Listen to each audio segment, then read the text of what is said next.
guerreiro desbravador nessa pesquisa e nessa relação com culturas populares tradicionais, academia, modernidade, mídias, médias, enfim. A cultura popular vai se acabar com a modernidade, com toda essa tecnologia digital?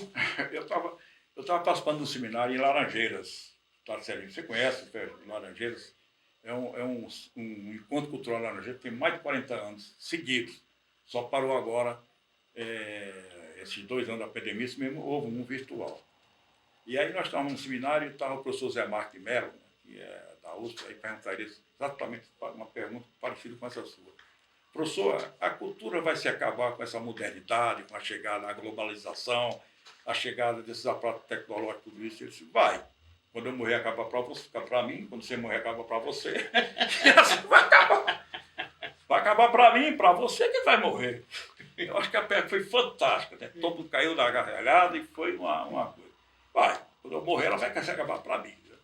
Eu espero que eu possa voltar reencarnado e talvez como brincante, né? Não como um teórico do lado de casa. Mas é o seguinte, eu acho que não.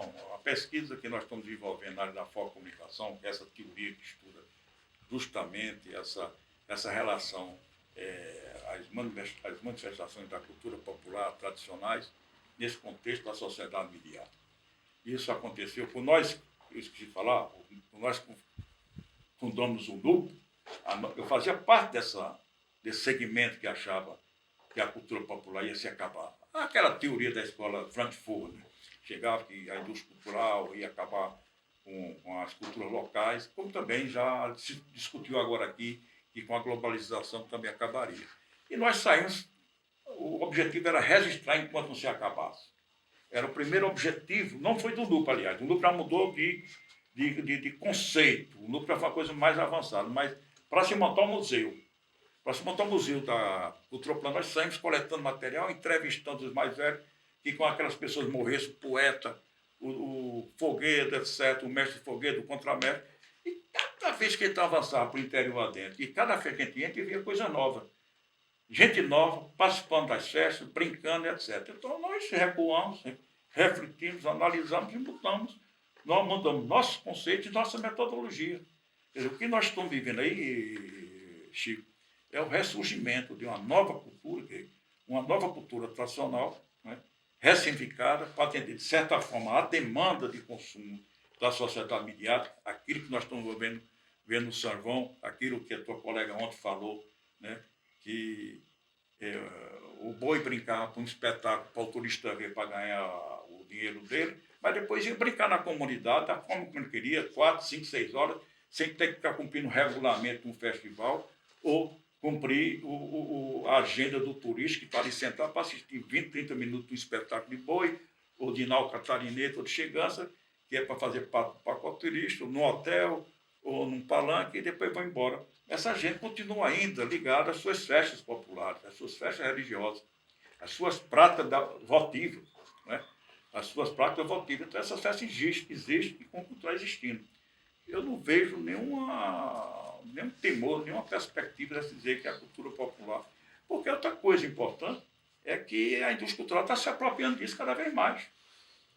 Quer dizer, as festas populares estão sendo apropriadas pela indústria cultural. Você vê o São João do Nordeste, né? O São João do Nordeste no Parque do Povo, ou no pátio, né, lá de Caruaru, você vê, são festas, são megas eventos. Você tem aqueles artistas consagrados da mídia, né, que um pacote vendido de todas as festas, são os mesmos cantores praticamente, vai para Campina Grande, vai para Caruaru, vai para Patos, mas não sei para onde. Estou falando do Nordeste, Recife é certo, que eu conheço bem. E tem os cantores locais, e tem os pet locais. E se você vai na periferia dessas cidades, você vai encontrar aquela festa de São João ainda, familiar, de sociabilidade, de afetividade, em que as pessoas estão envolvidas. Então, eu não vejo de maneira nenhuma dessa forma. As grandes romarias, você vê, as grandes festas de romaria, você vê isso ainda muito claramente. Eu vejo que são novas ressignificações, são novos contextos que estão se atualizando, mas mantendo as narrativas tradicionais.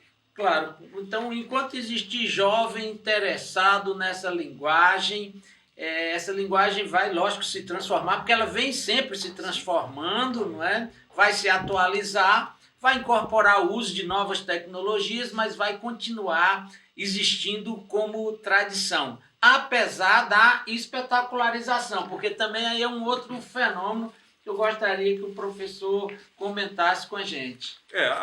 Acho que a cultura popular sempre foi espetáculo. Se você pegar as festas da Idade Média, a procissão de Corpus Christi na Idade Média, era um espetáculo midiático. Se você pegar um conceito de midiático mais amplo, você vê que a festa de Corpus Christi, né, na Idade Média, era um espetáculo aguardado o ano inteiro, porque era uma narração, né, de histórias, né, do passado e contemporâneas, né, a partir das suas organizações festivas, né? E elas foram se atualizando.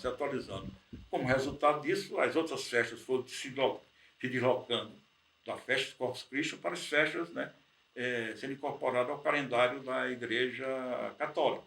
O grande avanço do catolicismo, principalmente do cristianismo, né, que se apropria aquelas datas que nós já sabemos das mudanças de estações, né, hoje estamos vivendo os festejos juninos, é resultado disso.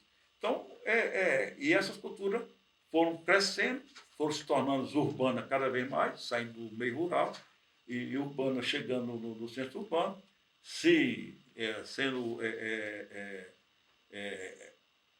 entrando no contexto da sociedade contemporânea midiática, passa a ser de interesse do turismo, né? Das grandes empresas midiáticas, do comércio, etc. E então elas estão se transformando. Eu faria duas distinções, né? Até um conceito desse professor Roberto Benjamin. É como se tivesse duas festas, uma festa como se fosse duas festas. Você pegou, tinha a festa espetáculo e a festa da espetacularização, que é aquela que nós discutimos, quer dizer, transformar as festas em grande espetacularização, em grande acontecimento midiático, né? Que é um conceito que está sendo utilizado, transformar as festas em um grande acontecimento midiático, né? Que a indústria se apropria muito disso, vende um produto, né, midiático, mas que como festas rituais, festa como espetáculo, né, voltado para o local, elas vão continuar modificadas, ressignificadas, mas mantendo as suas narrativas tradicionais. Eu vejo assim, você vê o resultado disso, da projeção do artesanato, você vê isso muito claramente. Aqui mesmo, em Olho d'Água, eu tenho, acho que umas 10, 12 peças do Lourenço, que mantém essas peças primitivas, os traços bem primitivos, bem marcantes. Se você chegar, quem conhece uma peça de Lourenço, se vê lá em Paris, como se vê no Japão, ou lá em Patos, ou na minha casa, essa peça é de Lourenço. E ele é lá de Olho d'Água, no interior de Goiás. Se você vai na culinária, você vê hoje os restaurantes sofisticados, estão incluindo pratos típicos, né, da comida goiana, da comida paraibana, você encontra isso em vários cantos, aproveitando os elementos da cultura, da gastronomia popular, usado pelos chefes, os mestres sofisticados, de forma, o cuscuzinho desse tamanho, com um azeitona, sei lá em cima. Mas você vai encontrar essa mesma comida ainda aqui, na minha casa, vocês vão continuar fazendo.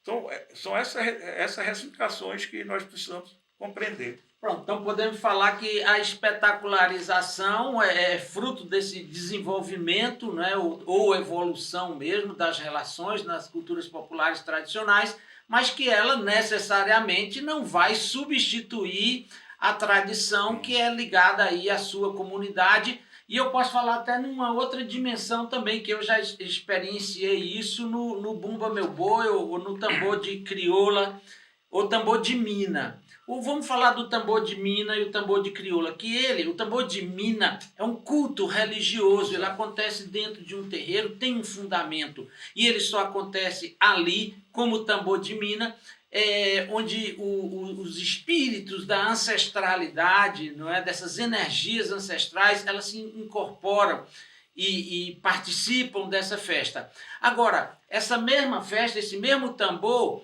quando chama tambor de crioula e não tambor de mina, é tocado do mesmo jeito, é dançado do mesmo jeito, Só que não entra a religiosidade, aí não vai ter espírito, não vai ter essa conexão com essa ancestralidade incorporada. Vai ter apenas corpos brincantes, brincando, dançando e tocando. Então tem o sentido religioso, tem o sentido profano, e o que muda é só o sentido. E talvez isso possa um dia até vir a ser espetacularizado, como o Bumba Meu Boi tem sido espetacularizado, e não vai deixar de existir o tambor de mina, o tambor de crioula, porque irá existir um dia um tambor espetacularizado. Né? É interessante pensar dessa maneira. Isso, no Maranhão, o professor Sérgio Ferretti tem um trabalho que mostra exatamente isso. Né? Ele é um antropólogo, estudou o tambor de crioula a vida inteira, né, no Maranhão. Ele tem um trabalho muito que conta essa história, exatamente, e essa questão. Você vê a dança São Gonçalo. São Gonçalo é uma dança votiva, né?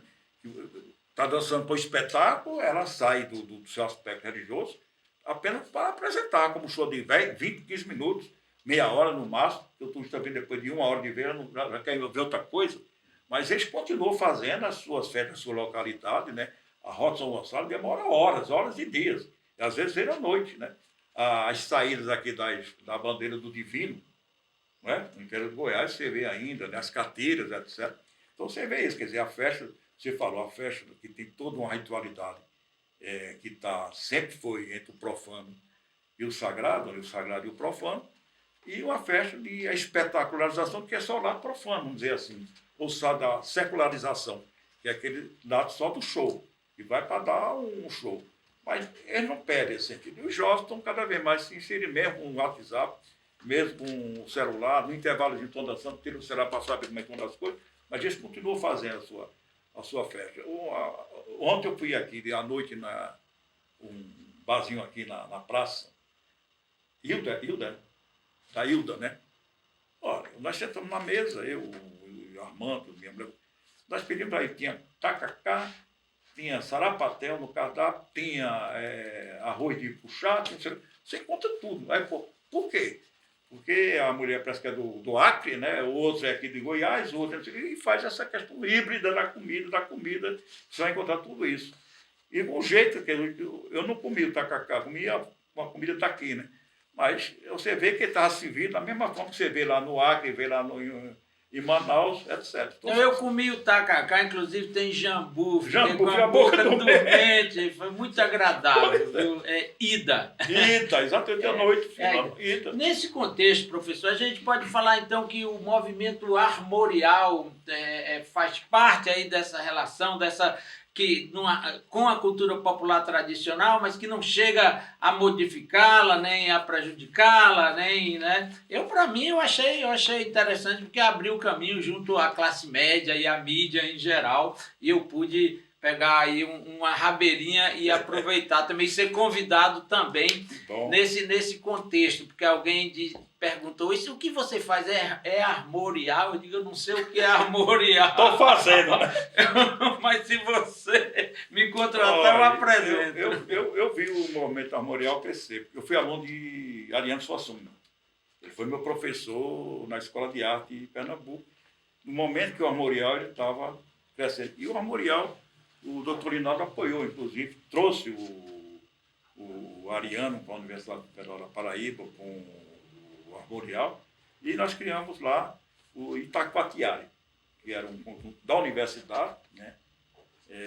E que tinha todo a metodologia da pesquisa, os arranjos musicais do armorial criado por Ariano Suassuna. E o armorial sofreu críticas, etc., porque era uma coisa nova, que se apropriava de uma cultura popular. Mas eu achei que foi um marco muito interessante, porque a partir daí foram criando outros conjuntos, não só musicais, mas o teatro armorial, né? O artesanato armorial, a estilogravura, você falava, né? Sai do cordel e vai para a obra de arte através do armorial. O movimento armorial valoriza a estilografia como obra de arte, entendeu? Eu achei muito interessante o movimento.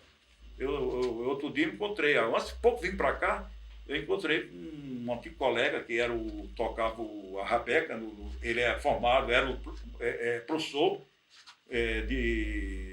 tocar na orquestra sinfônica, era professor de música erudita e tocava a rabeca no armorial. E a gente conversava sobre isso, lembrando esse tempo. O Itacoatiara não está mais, não tem mais na universidade. Mas ele mostrava a importância que ele teve, né, para redescobrir um outro tipo de musicalidade que não fosse a erudita. Você vê também as críticas que foi feito a Clóvis Pereira em Pernambuco, também porque ele fazia esse tipo de trabalho, ou mesmo o Villa-Lobos, se você pegar sempre na Semana de Arte Moderna, quando ele faz, as críticas fizeram essa vinculação política. Mas, olha, foi uma contribuição, você não pode negar de maneira nenhuma a contribuição desse pessoal para a cultura brasileira. O próprio Luiz Magalhães se interessar pela tecelagem básica, tecelagem lá o funileiro que fazia lamparina, o candinheiro, a colher de pau, que a Luiz Magalhães traz esses traços populares, de certa forma, e a Luiz era muito amigo do Ariano Suassuna, conviveram, da mesma geração lá em Pernambuco, e eu fui aluno também do Aloysio Magalhães.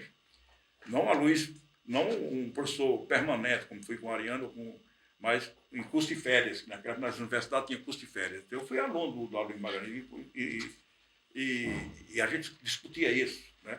Quer dizer, esse aproveitamento do design, da musicalidade, da arte popular, para se encontrar traços, né, e significados com a cultura erudita brasileira. Eu acho fundamental isso, eu concordo com você também. Todo esse movimento é muito importante, não é? Faz parte da dinâmica, você concorde ou não com algum deles, né? Inclusive a própria crítica, né? Eu acho que a crítica, ela estimula, pelo menos no meu caso, foram as críticas, não é, que me estimularam a enfrentar, inclusive sobre o que eu era acusado. Quando eu comecei no início dos anos 80, eu não era considerado mamulengueiro, porque eu era de Brasília, só por isso. Então eu não tinha nascido no Nordeste, eu já tinha colocado umas pontes onde faltavam alguns dentes, entendeu? Eu já conversava, já lia alguma coisa e questionava uma visão até um pouco conservadora e folclorista que tinha em torno, né, da cultura popular, e fui criticado, né, por isso. Então aí não me considerava um mamulengueiro porque eu não era analfabeto, porque eu vinha de um outro contexto. Eu digo, e é o contexto que determina o que é. Então não tem o que determina. Mas foi exatamente essa crítica que me estimulou a ir conviver com os mestres mesmo, né? E com eles, ver que eles não tinham nenhum preconceito com relação à minha origem, ou sobre o que eu sabia, o que eu lia, ou o que eu deixava de ler, né? E estavam abertos para qualquer conversa e me passaram, não é, através ali da convivência, tudo que eu sei. Então, eu digo que essas críticas foram importantes no sentido de me desafiarem, né, e me provocarem mesmo aí radicalmente contra elas, né, contra esses conservadores que eu chamo, né? E como o professor vê essa questão da crítica? Eu acho que essa questão da origem é um negócio que não tem nada a ver. Qual a tua origem? Pelo que nós conversamos há pouco. Teus pais nasceram na Paraíba, na zona rural paraibana, em uma região rica em cultura popular. Quer dizer, aquela região ali, Rio Grande do Norte, Paraíba, né, que pega ali o Vale do Seridó. Você falou que nasceu ali nas fazendas, ali em São José dos Pinhais. Ali é uma região rica em cultura popular. Você não nasceu lá, mas você tem uma raiz fincada lá através dos seus pais, da sua família, não é? Dos seus irmãos. Você tem, pelo que você me contou, você tem um traço nordestino cultural muito forte. Suas raízes estão ficadas lá. Com as raízes ficadas em Brasília, evidentemente. E você retorna para lá. Brasília não tem raiz, tem antena. Nós somos antenados. Pois é, antenado. Espalhado. Né? A raiz, pois é, a raiz está no ar. A raiz está no ar. Aí você volta para lá para reaprender, conhecer a cultura popular. Isso você não pode. Essa era uma das críticas que fazia o movimento armorial. Ariano Suassuna, ele, quer dizer, estudou, a família dele era classe média, o pai dele era político, a família toda política, o pai dele foi governador, né, na Paraíba, ele nasceu no Palácio do Governo, né, o pai dele era governador onde ele nasceu, mas Ariano Suassuna estudou, né, tem todo um conhecimento erudito, mas nunca levou a sua raiz. Ele foi lá, sempre esteve trabalhando nessa perspectiva. E era uma das críticas que fazia o movimento armorial, era esse. Esse pessoal achava que ele estava se apropriando de uma cultura que não era dele, mas era fundamental e é fundamental dele. Ele viveu nesse meio, né? Apesar de ser de classe média, mas ele convivia nesse contexto. Eu acho que isso foi um problema, um movimento polêmico, inclusive nós sofremos muito isso. Nós do NUP ficamos dentro da cruz e a espada, né? Nós ficamos, os folcloristas conservadores, metendo o cacete na gente, porque a gente está tentando trazer e a gente viu a cultura folclórica como uma coisa dinâmica, atual, né? A partir do conceito de Edson Carneiro, a dinâmica do folclore, né? de Câmara Cascudo, que viu o folclore como uma coisa dinâmica, etc. A gente sempre seguiu esse conceito. Então, e, por outro lado, os mais conservadores também, que não admitia que essa cultura, não eram os folcloristas, mas os intelectuais, que essa cultura a universidade não era espaço para você discutir a cultura popular, né? Não tinha grande significado, grande importância. E nós fomos vencendo. Hoje nós somos, esse trabalho, não só o meu, mas de todos, foi daquela geração, são trabalhos reconhecidos, né? São reconhecidos e nós somos procurados até hoje. Eu estou na minha casa, chegam jovens querem fazer entrevista comigo para contar essas histórias e contar essas dificuldades. Eu continuo escrevendo. Estou aposentado desde 2010, mas continuo escrevendo meus artigos, participando de congressos, discutindo. E o que mais me agrada é ver uma geração, garotos, vir procurar e estar na minha plateia discutindo com a gente essas questões da cultura popular, se interessando por ela, né? E a grande maioria estão na universidade, é na universidade que nós estamos discutindo isso, né? E eles estão indo lá para campo, agora mesmo, ontem, está acontecendo em Manaus, em Parintins, né? Um seminário com jovens e professores e com os mestres, né? E com os populares ali de Parintins discutindo o Festival do Boi. Essa questão da espetacularização da cultura popular, né, através do Festival do Parintins. E eu não vi todos, porque não estava aqui, né, em Olho d'Água, mas por observar, eu hoje mesmo acordei muito cedo e entrei no blog, está lá no blog do canal lá do Encontro, e fiquei ouvindo alguns debates jovens que estão fazendo a graduação, começando o mestrado, discutindo isso. Eu vejo essa história, porque você não nasceu em tal lugar, não posso trabalhar com essa cultura e não reconhecer essa cultura e não divulgar essa cultura. Eu acho isso uma grande... Eu acho que isso não é... Eu nem discuto mais isso, entendeu? Eu não acho que não tem sentido você estar discutindo essas questões. Você tem que fazer bem feito, respeitando, então, dialogando com esses interesses. Aí isso é fundamental. Você ir lá, pesquisar, trabalhar e fazer seu trabalho com ética, reconhecendo a fonte do qual do CBP, citando essa fonte, que é importante. Nós que trabalhamos. Então, eu não podia fazer meu trabalho acadêmico, eu não podia ter feito minha tese de doutorado, que foi sobre a chegada da televisão em São José dos Pinharas. Como é que a televisão chegou lá, né, que o prefeito botou a antena na cidade, e como se transformou essa cultura. Qual foi o impacto da televisão em São José dos Pinharas? Foi minha tese de mestrado, que eu fiz em 84, e em 2000 em 99 volto para fazer doutorado. Eu juntei esses dois e eu encontrei cada vez mais uma cultura rica, claro, com todas as dificuldades, com todos os segmentos da cultura tem em toda a parte do mundo. Então eu acho que seu trabalho, pelo pouco que eu vi, é um trabalho que realmente tem uma função pedagógica, né? Uma função como espetáculo, e eu acho que você deve continuar cada vez mais. Até porque não tem outra coisa a fazer. Eu continuo por vício, por missão, por obrigação com os meus mestres também, que me passaram essa herança com o compromisso de eu seguir fazendo. Então não tem crítica, não tem nada que vá me demover de seguir brincando, né? Mas essa é uma conversa que dá pano para manga, sempre aconteceu e ela sempre vai acontecer. O importante é que ela alimenta, né? Esse nosso fazer alimenta esse nosso brincar. Quando eu comecei aí no início dos anos 80, né, a brincar e a conviver com os mestres de Mamulengo, de Babau, de João Redondo, a história também era essa, que a televisão estava ocupando ali na praça o lugar que antes a torda de Mamulengo ocupava. e que ia se acabar. Eu disse que nada, se a televisão está lá, nós temos que botar agora o mamulengo dentro da televisão, entendeu? Porque ele tem que entrar dentro da televisão. Exato. E não ficar aí se lamentando que a televisão veio ocupar o lugar da brincadeira.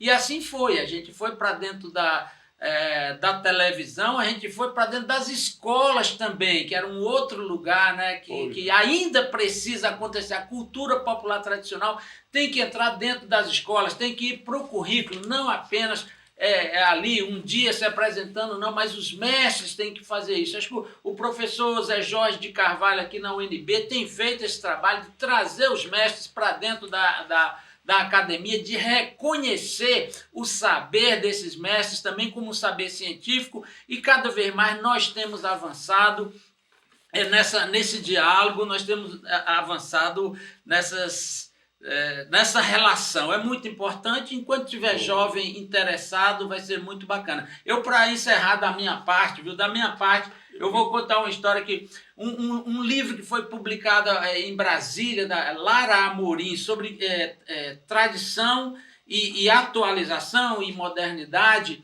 Em algum momento lá me entrevistou, tinha umas fotografias, uma entrevista, e ela faz uma apresentação, me chama de intelectual orgânico. Ela diz que eu sou uma espécie de intelectual orgânico. Eu cheguei... Ou o conceito que nós criamos na comunicação. Ou um ativista, um agente ativista intermediário da cultura popular. Olha, o conceito que nós criamos na comunicação. Eu sei que minha filha... Eu acho que é o conceito orgânico, né, do Gramsci, né? Eu acho que o nosso é mais apropriado. Eu te mando um artigo sobre isso. Pô, aí eu, como não me interessa mais é brincar, né? Fazer o jeito que me chama, eu digo, se me convidar eu vou e faço, não importa o nome que me dá. Mas aí a minha filha, pequenininha, lendo o livro, ficou curiosa, viu as fotografias, eu lá dando entrevista, me perguntou, disse, pai, o que é intelectual orgânico? Eu disse, é pobre, minha filha. O intelectual pobre é o intelectual orgânico. Mas essa é só para a gente brincar um pouco, claro, deixar aberto essa história que ela dá pano para manga. E, por favor, comentem, deem opinião, critiquem, enfim. Essa dinâmica, né, da gente ter pensamentos diferentes que faz com que todos nós cresçamos e aprendamos cada vez mais uns com os outros. Né? Ô Chico, também para encerrar, o NUPO teve esse objetivo, trazer os mestres para dentro da universidade. Em 79, eu acho, eu sou ruim de data e nome nesse momento, mas eu tenho um catálogo, eu te mandar isso, eu quero que me dê endereço. Em 79, nós levamos banda de pífano para dar concerto no auditório da reitoria. 6 bandas de pífano. Foi um auê, e estava sendo, nesse momento, estava sendo criado, né, o departamento de música para criar orquestras. E aí, o que é que nós fizemos? Não só os concertos, mas os mestres ensinar a fazer o pífano, fazer o tambor, que é aquele tambor de madeira com corda, etc., o zabumbo, né? E a Rebeca. Nós trouxemos esse pessoal para dentro da universidade. No começo, críticas, muito mais. No final, foi um show. Os professores e a mídia de cobertura. Quando nós trouxemos a primeira exposição de ex-voto, nós fizemos em 77, inclusive eu faço a abertura do catálogo, o texto é meu. Em 77, nós anunciamos que ia abrir uma exposição de ex-voto. O ex-voto de diversos aspectos. O ex-voto como um aspecto religioso, o ex-voto como veículo de comunicação popular, a partir do conceito de Luiz Beltrão da Comunicação, eu fiz esse texto trabalhando nisso, quando foi anunciado, cara em cima de pau da gente, que ele estava profanando, inclusive, as peças de esgoto. Que não tem sentido nenhum. O cara pagou a promessa, deixa lá, depois ela não tem esse significado o esgoto não é imagem de santo. O esgoto é um objeto para você anunciar e publicizar, né, a sua graça alcançada.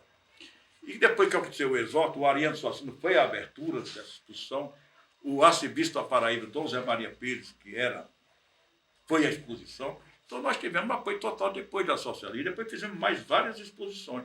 Eu estou falando dos anos 70, 75, 77, 78, 79. Então, a gente passa por esses períodos. Isso não vai se acabar, não. Cada vez que você inovar um espetáculo seu, partindo da raiz da cultura popular, inovando para o momento contemporâneo, alguém vai criticar. E se você não trazer isso, vai ser criticado também. Porque esse cara é conservador, fica no mesmo. Se você traz novidade, esse cara é inovador, está acabando, está se cafezando. Isso é uma polêmica que vai durar a vida toda. Aí isso só vai acabar quando morrer. Quando você morrer, aí acaba. Bom, eu queria agradecer essa conversa. Eu gostei de ter conhecido vocês há mais tempo. Eu vim sempre ao d'água, né? Mas fico lá na fazenda de Armando, uma coisa e outra. Mas eu tenho andado por aí. E eu queria deixar aqui um agradecimento a vocês. Quando for a Paraíba, né? Nos procure. Vai ser um prazer a gente estar sempre por lá conversando sobre. E eu vou continuar. Claro, é um outro ritmo, é outra história, porque a gente eu já não estou mais nessa correria a campo, né? Hoje eu estou com um acervo muito grande e estou trabalhando nele, tentando deixar organizado para a posteridade. Esse é meu objetivo. Pronto, maravilha. Não, aqui em Olhos d'Água, a primeira coisa que a gente perde é a pressa.